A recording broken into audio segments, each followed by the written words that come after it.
The robots arrive before the humans.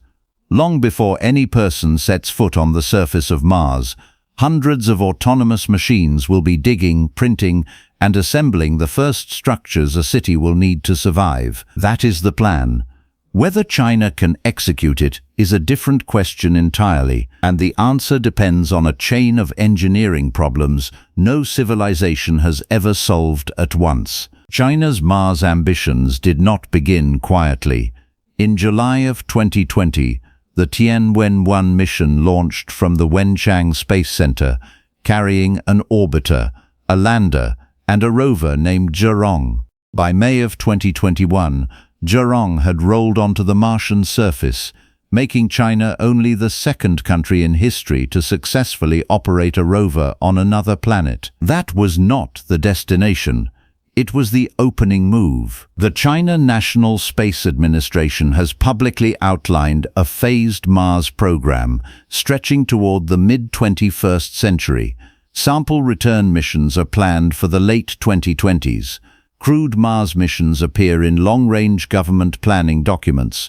The year 2045, the centenary of the People's Republic, has been mentioned as a symbolic target for a sustained human presence. A city by that date is extraordinarily ambitious, but China has built cities before, at speeds the world considered impossible. The man most publicly associated with China's deep space program is Zhang Kejian, who served as director of the China National Space Administration from 2018. Under his leadership, the agency executed the Chang'e 4 lunar far-side landing, the Tianwen-1 Mars mission, and an accelerated lunar sample return, all within 5 years. In internal planning documents cited by Chinese state media, Zhang described the Mars program not merely as a scientific exercise, but as an expression of national capability.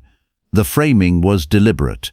Space, in Chinese strategic thinking, is infrastructure. That word, infrastructure, tells you everything about how China approaches this differently. Most nations think of Mars as a destination for exploration.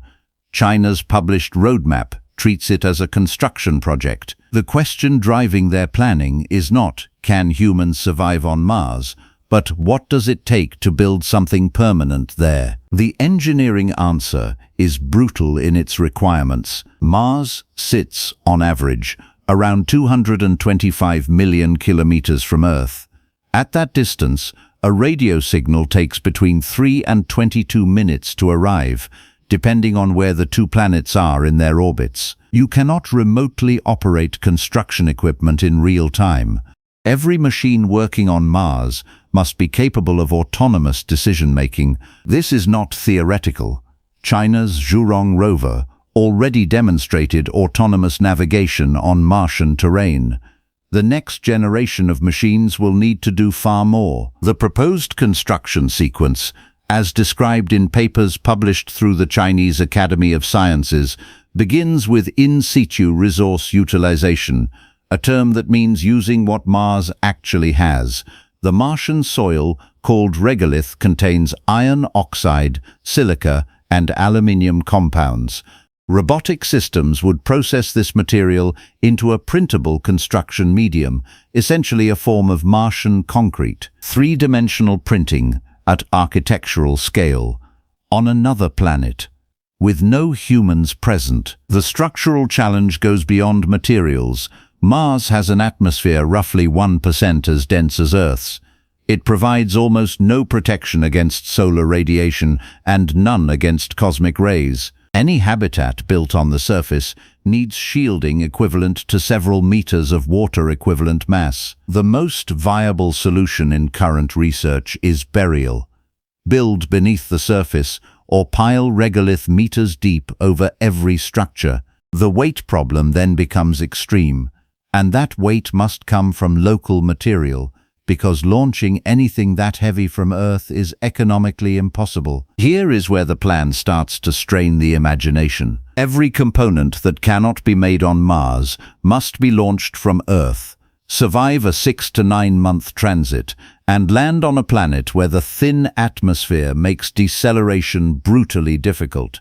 The Tianwen-1 lander used a combination of a heat shield, a parachute, and retro-rockets, and even that system could only slow a relatively small payload. A city requires power systems, life support hardware, medical equipment, agricultural infrastructure, seed banks. The mass required to sustain even a small permanent crew runs into the tens of thousands of tons over a decade. At current launch costs, even optimistic projections for heavy-lift rockets put that figure at hundreds of billions of dollars, and China would need to compress most of that delivery into tight planetary launch windows, which open roughly every 26 months. No single nation has funded a space program at that scale. Not yet, and that is only the transportation problem. The human body was not designed for Mars. Gravity on the Martian surface is about 38% of Earth's. Long-duration studies on the International Space Station have documented bone density loss, muscle deterioration, cardiovascular changes, and vision impairment under microgravity conditions. Mars gravity is better than zero, but its long-term effects on human physiology are almost entirely unknown. A crew living on Mars for years, or permanently, would be conducting an experiment on themselves with no ability to return quickly if something went wrong. Chinese space medicine research has accelerated sharply since 2015. Studies published through the China Astronaut Research and Training Center have examined countermeasures for bone loss, fluid shift in the skull, and immune system suppression. These are not academic exercises. They are practical preparations. The psychological dimension is harder to solve with engineering. A crew on Mars during a period of minimal communication, when the planets are on opposite sides of the Sun, a condition called solar conjunction, would be effectively unreachable for weeks. Every decision, every medical emergency, every structural failure would have to be handled by people who have not seen Earth in the sky for a year or more. The longest isolated analog missions on Earth, including Russia's Mars 500 simulation in Moscow, found that crews managed, but the psychological costs were real and measurable. Now consider not a simulation. Consider the actual surface of Mars, in a buried habitat, with a dust storm blocking your solar panels, and a crack appearing in one of your airlocks. That moment will come. The only question is whether the people inside are prepared for it. China's analog research has expanded into the Gobi Desert, where pressurized habitat modules have been tested for extended crew operations. The Lunar Palace series of experiments at Beihang University ran closed-loop life support tests with human crews sealed inside for over a year, recycling air, water, and growing food in controlled agricultural chambers. Closed loop, self-sustaining. That is the only model that works at 200 million kilometers from a resupply ship. The agricultural component of any Mars city is not a luxury. It is the load-bearing wall of the entire plan. Without the ability to grow food on site, a permanent settlement is simply a very expensive waiting room for people who will eventually starve or be evacuated. Chinese research into controlled environment agriculture has advanced rapidly, driven partly by domestic food security priorities and partly by the explicit goal of space application. LED-lit vertical growing systems designed for minimal water use and maximum caloric output have been tested in the Lunar Palace experiments. Crops including wheat, soybeans, sweet potatoes and lettuce have been grown through full cycles in sealed environments. The math is unforgiving. A crew of 100 people needs roughly 80 to 100 tons of food per year.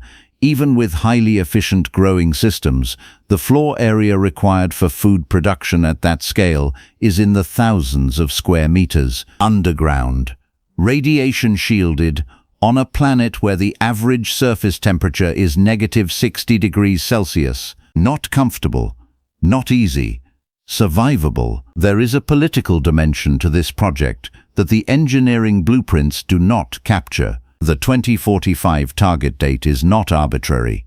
It marks the 100th anniversary of the founding of the People's Republic of China, a date the government has designated as one of its 2 centenary goals.